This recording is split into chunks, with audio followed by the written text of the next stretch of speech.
Dobrodošel v dnevnem podkastu, kjer raziskuješ najpomembnejša vprašanja življenja skozi misli in nauk starih stoikov, kot so Seneca, Epiktet in drugi.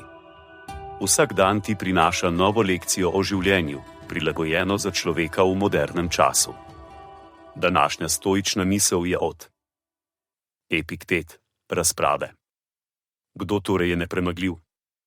Tisti, ki ga nič izven njegove premišljene odločitve ne more vznemiriti.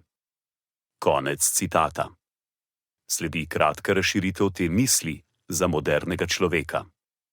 Epiktetova izjava nam ponuja vpogled v naravo resnične nepremagljivosti. Nepremagljiv ni tisti, ki je fizično močan ali ima ogromno moči in vpliva. Pravi nepremagljiv je tisti, ki je močan v svojem razumu in odločitvah. Predstavljajte si, da ste na delovnem mestu soočeni s kritiko. Vaš prvi instinkt je morda obramba ali jeza. Toda, če upoštevate Epiktetove besede, se lahko odločite za drugačen pristop. Namesto da dovolite, da vas kritika vznemiri, lahko premislite o njej, jo obravnavate kot priložnost za učenje in rast. Tako se izkažete za nepremagljive v obraz te situacije. Podobno, če ste soočeni s težko življenjsko situacijo, se lahko odločite, da se ne boste pustili vznemiriti. To ne pomeni, da zanikate ali ignorirate težave. Pomeni pa, da se zavedate svoje moči, da se odločite, kako se boste odzvali.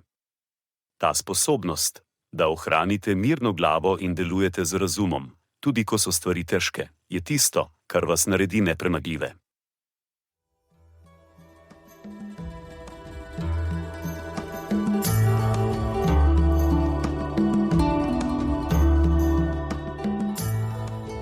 Kot pravi Seneca, nič ne osrečuje toliko kot ljubeča in zvesta prijateljstva.